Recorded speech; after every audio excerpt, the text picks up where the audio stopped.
नमस्कार। आज हम हृदय रेखा में टूट का क्या फल होता है, यानी टूटी हुई हृदय रेखा क्या मायने हैं, उससे हमको क्या समझ में आता है और क्या देखना चाहिए, ये जो चीज़ें हैं आज उसके बारे में हम बात करेंगे, है ना।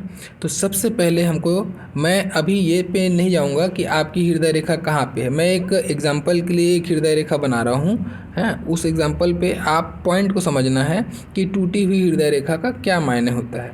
जैसे मैंने एग्जांपल के लिए बनाया कि आपकी बुद्ध पर्वत के नीचे से ये स्टार्ट होके गुरु पर्वत पे गई है, जो एक सामान्य सी स्थिति है, ठीक है। ऐसी स्थिति में आपको अपनी हृदय रेखा जितनी भी लंबी है उस पे मत जाइएगा, उसके टूट पे फल आपको देखना है ना। अभी क्या होता है, इस रेखा का कभी भी टूटना या कहीं पे कटने की बात नहीं करेंगे, आज हम टूटने पे ही बात करेंगे। टूट का कैसा होगा, टूट का मैं चित्र बना के ही बताता हूँ। जैसे सपोज़ कीजिए यहाँ पे आपकी रेखा टूट गई है, आपको बुद्ध के नीचे में अगर ये टूटने को देखने को मिलता है, तो सबसे पहले हम बुद्ध से ही स्टार्ट करते हैं। चलिए, अगर बुद्ध पर्वत के नीचे में टूट है तो ऐसा इंसान जो है अपने, ये पहला तो प्रेम संबंध में चाहे ये कहीं पे भी टूटे, हृदय रेखा कहीं पे भी टूटे, आपको एक ये इमोशनल हर्ट करती है। उस पीरियड में इमोशनली आप बहुत तगड़ा उस पीरियड में हर्ट होते हो।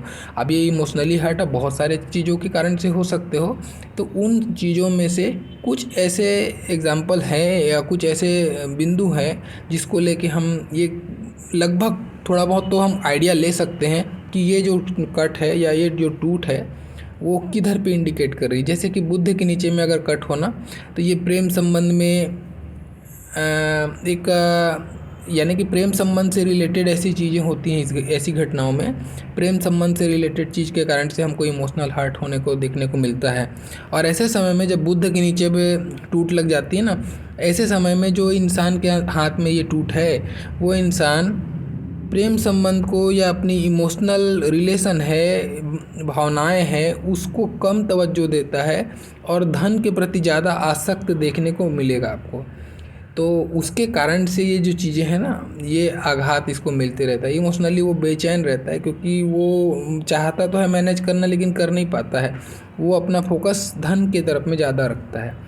ऐसे समय में इस टाइप की घटना देखने को मिलती है, या फिर प्रेम संबंध में ये आपको चोट देने की बात आती है, ठीक है। वैसे अगर दूसरी स्थिति पे बात करें, मान लेते हैं अगर हम ये सूर्य के नीचे में आपको टूट मिलता है। सूर्य के नीचे में जब भी टूट मिलेगा, इसका सीधा सीधा मतलब है ये अच्छी स्थिति नहीं है। ऐसे समय में आपको विशेष रूप से सावधान रहना चाहिए। पहला तो हृदय से संबंधित अगर बीमारी है तो आपको बहुत ज़्यादा फोकस करके चलना चाहिए। हृदय से रिलेटेड चीज़ों के लिए अच्छा नहीं है। तो ऐसे समय में इंसान को कुछ रोग के तरफ में ये बाधा देती है, ठीक है। अब या तो हृदय से संबंधित रोग हो सकता है या फिर नेत्र रोग से संबंधित चीज़ की ये इंडिकेशन है। एक इंडिकेशन ये इधर पे आएगा, या फिर दूसरा इंडिकेशन क्या आता है इसका। अब इसका दूसरा इंडिकेशन मैंने कहा ना, हृदय रेखा कहीं पे भी टूटेगी आपको इमोशनली हर्ट तो ज़रूर करेगी। तो ये ऐसा भी है कि वो हो सकता है आप उस पीरियड में इमोशनली भी हर्ट हो जाए, ये ऐसा भी सूचना देता है। तो लेकिन इसमें मेन कारक यहाँ पे अक्सर मैंने देखा है, ये आपको जिसको हार्ट डिजीज़ का प्रॉब्लम है या हार्ट अटैक से रिलेटेड घटनाएं हैं, ये जो चीज़ें हैं ना, यहाँ पे ज़्यादा घटने के तरफ आशंका रहती है ऐसे लोगों का। तो नेत्र रोग या फिर हृदय से संबंधित रोग की सूचना है, ठीक है। वही अगर हम बात कर लें, अगर आपको शनि के नीचे टूट मिलती है, शनि के नीचे टूट अच्छा नहीं है। ऐसे लोगों को पहला चीज़ तो चोट चपेट से या दुर्घटना से या विद्युत से या अग्नि से ऐसे लोगों को सावधान रहना चाहिए, पहला चीज़। दूसरा चीज़ ये, अब आपको एक धोखे की स्थिति भी आपके साथ हो सकती है। कुछ धोखा के कारण से आप इमोशनली हर्ट हो जाएं, ऐसी स्थिति हो। हाँ, या फिर ये एक और भी स्थिति है जो अच्छी स्थिति नहीं कही जाएगी, दाम्पत्य जीवन से भी इसको रिलेट करके अगर देखेंगे आप, तो ऐसे लोग शंका, चरित्र में शंका के कारण से बहुत इमोशनली हर्ट होते हैं। अब ये शंका सही में सच होगी या नहीं होगी, वो बाकी स्थितियों को देखना पड़ेगा।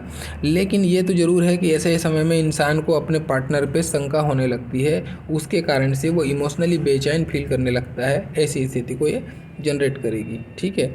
अब एक स्थिति और आती है यहाँ पे, जब गुरु के नीचे टूटे, तो ये जो स्थिति है ना, ये बहुत ज़्यादा पेनफुल नहीं होती। ये मैं बोलूँगा कि आप गुरु क्योंकि लंबाई तो भरपूर उसने ट्रैवल कर ली है ना, तो ये उतना ज़्यादा आपको पेन नहीं देगा। लेकिन फिर भी ऐसे लोगों को मधुमेह से संबंधित और खाने पीने से, पेट से संबंधित जो चीज़ें हैं उससे थोड़ा सा तकलीफ़ होता है। ऐसे लोगों को खाने पीने, फूड पॉइजनिंग वाली जो शिकायत है, ऐसी शिकायत इन लोगों को, जलोदर यानी जल से संबंधित, पेट से संबंधित जैसे डायरिया वगैरह है, या ऐसी जो फ्रीक्वेंसी है रोगों की, पेट से संबंधित रोगों की, ऐसे लोगों को सताती हैं। खाने का तो शौकीन होते हैं लेकिन उसको पचाने की क्षमता उतनी अच्छी नहीं देखी जाती है, उसके कारण से थोड़ा परेशान होते हैं। बाकी ये बहुत ज़्यादा कुछ पेनफुल नहीं होता, ये एक कंडीशन है जो आपको थोड़ा बहुत तो बचाता है। हाँ ज़रूर, ये ज़रूर स्थिति यहाँ पे आती है कि ऐसे लोगों का अपने पार्टनर के साथ में, या अपनी पति हो या पत्नी हो, उनके साथ में बहुत ज़्यादा अच्छा तालमेल को ये नहीं शो करता है। कुछ होता है अप्स एंड डाउन्स, लेकिन ये इतना बड़ा भी नहीं होता कि इसको बहुत मेजर मैं बोलूँ, है ना। ये थोड़ा बहुत ऊपर नीचे कराता है, लेकिन ये एक सामान्य सी स्थिति आप समझ के इसको निकाल सकते हैं। लेकिन बाकी जो अदर स्थितियाँ हैं ये आपको तकलीफ़ ज़रूर देंगी। तो अगर आपके हाथ में ऐसा टूट है तो आपको विशेष रूप से सावधान रहना चाहिए।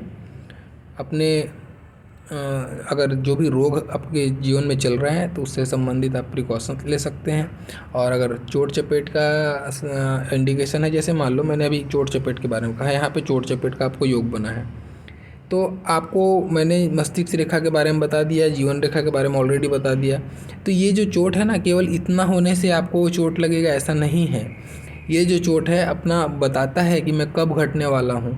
तो ये घटने वाला होगा, मान लो यहाँ पे आपको राहु रेखा ने, बहुत बड़ी राहु रेखा ने काटा है, या मस्तिष्क रेखा को किसी राहु रेखा ने काटा है, तो आप इसका एज कैलकुलेशन कीजिए, इसका एज कैलकुलेशन कीजिए। अगर वो दोनों एक ही एज आ रही है जिस एज में ये घटना घट रही है, तो आप समझिएगा कि उस एज में आपको सावधान रहना है। आपको ये जो चीज़ें हैं, विद्युत है, दुर्घटना, वाहन से या फिर चोट चपेट कहीं से भी थोड़ा सा सावधान होकर चलना चाहिए। और साथ में ऐसे लोगों को हनुमान जी की सेवा करनी चाहिए, दुर्घटना के कारक बनते हैं, तो ऐसे समय में हनुमान जी का सहयोग बराबर रहता है। और अगर आपके हाथ में मंगल रेखा अच्छी है, सपोज़ कीजिए जैसे मैं बता रहा हूँ ऐसी स्थिति है, लेकिन आपके हाथ में ये मंगल रेखा अच्छी बनी हुई है यहाँ पे, तो फिर आपको बहुत ज़्यादा डरने की स्थिति नहीं है। चोट चपेट तो हो सकता है, एक्सीडेंट हो सकता है, लेकिन आप उससे रिकवर आराम से कर लेंगे, वो आपको ज़्यादा कुछ बिगाड़ नहीं सकता है।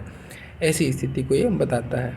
अब ये लास्ट जो है, जितना भी मैंने स्थिति बताया आपको चोट का, उस पर आपको देखना क्या है। मान लो कहीं पे भी मैंने अभी एग्जांपल के लिए तोड़ दिया रेखा को, है ना, अगर उस टूटे हुए स्थान पे एक पतली सी रेखा पैरेलल चलती दिख जाए आपको, या फिर आपको ये टूट को अगर कोई चतुर्भुज जैसा घेरता हुआ दिख जाए आपको, तो फिर आपको डरने की बिल्कुल ज़रूरत नहीं है। फिर आप आराम से उसको स्मूथली पार कर जाएंगे, या आपको फिर बचा के निकाल देगी वहाँ पे। फिर ऐसा कोई बड़ा मेजर, कुछ मेजर क्या माइनर भी नहीं आएगा अगर ये चतुर्भुज घेरा हुआ है तो। ऐसे उसको समझना है। लेकिन टूट रेखा की टूट जो है ना, सडन आपकी धारा का रुक जाना आपको बेचैन तो करेगा ही, आप इमोशनली हर्ट होंगे। ऐसे लोगों को, और किसी किसी की ऐसी भी रेखा मिलती है कि बहुत जगह से टूट टूट के चल रही है ऐसी रेखा, तो ऐसे लोग बार बार जीवन में धोखा खाते हैं, बार बार इमोशनली इन लोग को हर्ट होना पड़ता है। तो ऐसे लोगों को दूसरे पे विश्वास करके नहीं चलना चाहिए, बहुत प्रैक्टिकल होकर रहना चाहिए, बस इसका यही रेमेडी है। बाकी अगर आप विश्वास करेंगे, ज़्यादा करुणा दया दिखाएंगे, तो आप बार बार धोखा खाएंगे और फिर उससे आपको नुकसान होगा। ऐसे उसको देखना है, ठीक है। और वैसे भी ये कमज़ोर स्वास्थ्य की भी निशानी है, ठीक है। अगर ऐसा हुआ तो ये कमज़ोर स्वास्थ्य की निशानी, बार बार टूटना अच्छी बात नहीं। एक बार टूटा है तो अपना असर तो ज़रूर दिखाएगी, लेकिन अगर बार बार टूट रहा है तो फिर वो अच्छी स्थिति नहीं है, ठीक है। तो ये था हृदय रेखा से टूट के संबंध में जानकारी। आशा करता हूँ आपको ये कंटेंट्स पसंद आए होंगे, और अगर पसंद आए तो प्लीज़ लाइक कीजिए, शेयर कीजिए, जो नए हैं सब्सक्राइब कीजिए, और बने रहिए पामिस्टिक सफ़र में। मेरा वीडियो देखने के लिए बहुत बहुत धन्यवाद। Thank you.